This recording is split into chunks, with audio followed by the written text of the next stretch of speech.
घरातल्यांना ना गोड खायची इच्छा झाली तर म्हणलं चला आज खाजा बनवूया। तर 1 वाटी मैदा घेतला, 4 चमचे तूप आणि चिमूटभर मीठ घेऊन हे चांगलं मिक्स करून घेतलं। आता थोडं थोडं पाणी टाकून मध्यम कडक असं पीठ मळून घ्यायचं आणि 10 ते 15 मिनिटं रेस्ट करायला ठेवायचं। आता पाऊण वाटी साखर आणि पाऊण वाटी पाणी, वेलची पूड टाकली आणि ते पाक करायला ठेवून दिला। आता 2 चमचे तूप आणि 1 चमचा साठा टाकून हे साठा तयार करून घेतला। आता मी पोळ्या लाटून घेतल्या आणि प्रत्येक पोळीवर असा साठा टाकून एक पोळी त्याच्यावरती ठेवून दिली आणि असा रोल तयार करून घ्यायचा।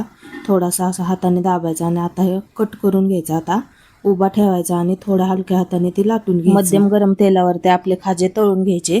तेल गरम झालं ना की एकदम स्लो गॅसवरती आपले खाजे चांगले क्रिस्पी होईपर्यंत तळून घ्यायचे। एकदम सोनेरी रंग येईपर्यंत असं तळून घ्यायचे। तर बघा आपले खाजे आता रेडी झाले आहेत। बाकीचे राहिलेले पण आता मी तळून घेते। किती छान लेअर आलेत बघा।